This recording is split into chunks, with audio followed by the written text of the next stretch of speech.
গত বছর নভেম্বরের 10 তারিখে প্রধান বিচারপতির পদ থেকে অবসর নিয়েছেন DY চন্দ্রচূড়।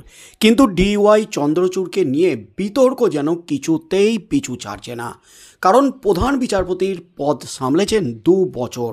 আর এই 2 বছরে একাধিক মামলার ক্ষেত্রে নানা বিতর্ক শুরু হয়েছে। সোশ্যাল মিডিয়ায় নেটিজেনরা তাকে নানা ধরনের কটূক্তি করেছেন।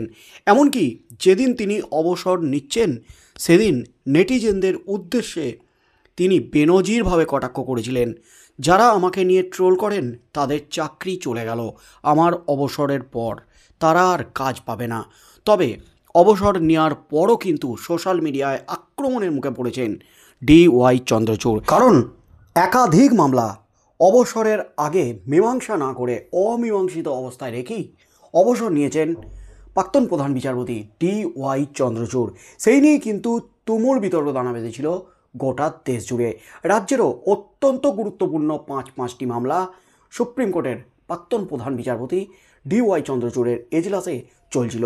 তার মধ্যে 3টি গুরুত্বপূর্ণ মামলা, একদিকে যেমন RG কর মামলা, অন্যদিকে SSC 26,000 শিক্ষক শিক্ষিকা শিক্ষাকর্মীর চাকরি বাতিল মামলা, তার সাথে সাথে আরও যে একটি গুরুত্বপূর্ণ মামলা OBC সার্টিফিকেট বাতিল মামলা। এই 3টি মামলা চলছিল প্রাক্তন প্রধান বিচারপতির এজলাসে। সেই মামলাগুলি অমীমাংসিত অবস্থায় রেখেই অবসর নিয়েছেন প্রাক্তন প্রধান বিচারপতি DY চন্দ্রচূড়। আর তার মধ্যেই কিন্তু DA মামলা, যে মামলাটি তার আমলে 13 বার পিছিয়ে গেছে সুপ্রিম কোর্টে। সরকারি কর্মচারী সংগঠন থেকে শুরু করে মামলাকারী সংগঠন বারবার সুপ্রিম কোর্টের প্রধান বিচারপতিকে চিঠি দিয়েও এই মামলার DA মামলার নিষ্পত্তিতে কোনো রকম পদক্ষেপ করেনি DY চন্দ্রচূড়। এমনই কিন্তু অভিযোগ সরকারি কর্মচারী থেকে শুরু করে মামলাকারী সংগঠনের। তার মধ্যেই যখন দেশ জুড়ে ট্রোলের মুখে প্রাক্তন প্রধান বিচারপতি DY চন্দ্রচূড় অবসরের 4 মাস পরে সুপ্রিম কোর্টে প্রধান বিচারপতি সঞ্জীব খান্নার এজলাসে বড় ধাক্কা প্রাক্তন প্রধান বিচারপতি DY চন্দ্রচূড়ের। প্রাক্তন প্রধান বিচারপতি DY চন্দ্রচূড়ের পুত্র অভিনব চন্দ্রচূড় সুপ্রিম কোর্টের বর্তমান প্রধান বিচারপতি CJI জাস্টিস খান্নার এজলাসে খেলেন বড় ধাক্কা। তাতেই কিন্তু নতুন করে হইচই পড়ে গেল একেবারে গোটা দেশ জুড়ে। যা নির্দেশ দিলেন প্রধান বিচারপতি জাস্টিস খান্না DY চন্দ্রচূড়ের পুত্র অভিনব চন্দ্রচূড়কে, তাতেই কিন্তু তোলপাড়। বর্তমান CJI প্রাক্তন CJI চন্দ্রচূড়ের ছেলেকে দিলেন বড় ধাক্কা। নো বলে প্রত্যাখ্যান করলেন আবেদন, তাতেই কিন্তু হইচই।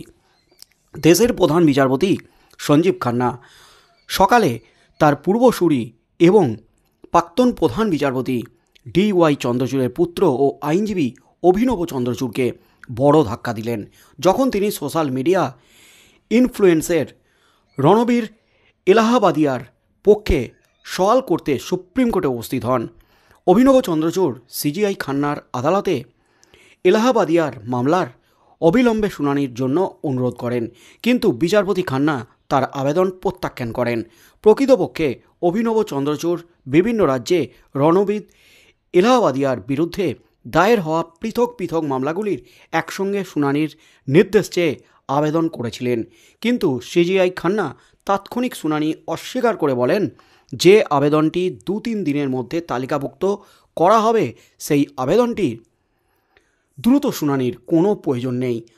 নো বলে প্রত্যাখ্যান করলেন বর্তমান প্রধান বিচারপতি CJI খান্না, জাস্টিস খান্না। অর্থাৎ তার বাবা প্রাক্তন সুপ্রিম কোর্টের প্রধান বিচারপতি ছিলেন বলে তাকে যে বা তার আবেদন যে শোনা হবে সেটা যে হবে না, সেটা কিন্তু হাড়ে টের পাইয়ে দিলেন প্রধান বিচারপতি সঞ্জীব খান্না। কাউকে যে তিনি রেয়াত করেন না সেটা কিন্তু স্পষ্টই বুঝিয়ে দিলেন প্রাক্তন প্রধান বিচারপতি DY চন্দ্রচূড়ের পুত্রকে। বার অ্যান্ড বেঞ্চের রিপোর্ট অনুযায়ী আদালত কক্ষে অভিনব চন্দ্রচূড় CJI খান্নাকে বলেন, অনেক FIR দায়ের করা হচ্ছে, এর উত্তরে সিজিআই খান্না বলেন, আমরা ইতিমধ্যেই তালিকাভুক্তির তারিখ নির্ধারণ করেছি। এরপর চন্দ্রচূড় পুনরায় জোর দিয়ে বলেন, কিন্তু আসাম পুলিশ। তখনই সিজিআই খান্না তাকে থামিয়ে বলেন, নো নো মিস্টার চন্দ্রচূড়, কোনো মৌখিক অভিযোগ চলবে না, আমরা এটির অনুমতি দেব না। তবুও অভিনব থামেননি। তিনি আবার বলেন, এটি অনুচ্ছেদ 32-এর আবেদন। এর উত্তরে সিজিআই খান্না বলেন, হ্যাঁ, আমরা ইতিমধ্যে তারিখ নির্ধারণ করেছি। এটি একটি নতুন মামলা। জানা গেছে social media influencer Ranbir Allahbadia ইউটিউবে একটি অনুষ্ঠানের সময় আপত্তিকর মন্তব্য করার অভিযোগে একাধিক রাজ্যে দায়ের হওয়া মামলাগুলির একত্রে শুনানির জন্য সুপ্রিম কোর্টের দ্বারস্থ হন। সিজিআই বিচারপতি সঞ্জীব খান্না এবং বিচারপতি সঞ্জয় কুমারের বেঞ্চ ইনফ্লুয়েন্সারের পক্ষ থেকে উপস্থিত আইনজীবী অভিনব চন্দ্রচূড়ের যুক্তিগুলি শোনে, কিন্তু তৎক্ষণাৎ কোনো স্বস্তি না দিয়ে তার আবেদন 2-3 দিনের মধ্যে তালিকাভুক্ত করার নির্দেশ দেন। চন্দ্রচূড় এই যুক্তিতে অবিলম্বে শুনানির দাবি জানান যে আসাম পুলিশ আজ এলাহাবাদিয়াকে হাজিরার নির্দেশ দিয়েছে। অন্যদিকে বাবা মা এবং যৌন সম্পর্ক সংক্রান্ত রণবীর এলাহাবাদিয়ার আপত্তিকর মন্তব্য ব্যাপক সমালোচনার মুখে পড়েছে। এই বিতর্কের কারণে দেশের বিভিন্ন স্থানে এলাহাবাদিয়া ও অন্যান্যদের বিরুদ্ধে একাধিক পুলিশি অভিযোগ দায়ের করা হয়েছে। 14 নভেম্বর 2024 খার হ্যাবিট্যাট এর শ্যুট করা এই বিতর্ক এপিসোডটি সম্প্রতি সম্প্রচারিত হয়, যেখানে শোয়ের প্যানেল সদস্যরা একাধিকবার আপত্তিকর ভাষা ব্যবহার করেন।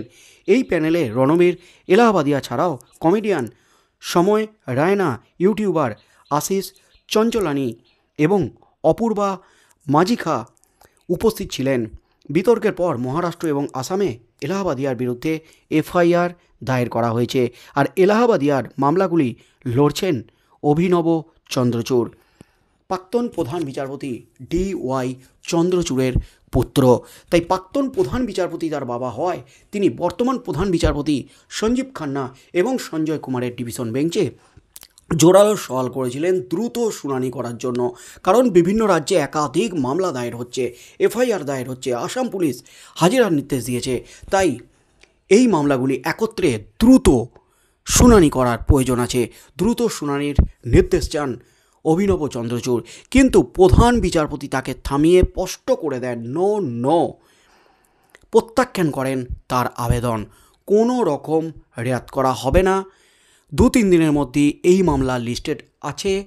সুপ্রিম কোর্টের সূচি অনুযায়ী নির্ধারিত সময়ে এই মামলা উঠবে তার এজলাসে, এমনই কিন্তু নির্দেশ দিয়ে দিলেন প্রাক্তন প্রধান বিচারপতি DY চন্দ্রচূড়ের পুত্র অভিনব চন্দ্রচূড়কে। তাতেই কিন্তু সুপ্রিম কোর্টে বড় ধাক্কা অভিনব চন্দ্রচূড়ের সাথে প্রাক্তন প্রধান বিচারপতি DY চন্দ্রচূড়ের। তার দাবি ধোপে টিকল না সুপ্রিম কোর্টে। বড় ধাক্কা খেলেন অভিনব চন্দ্রচূড়।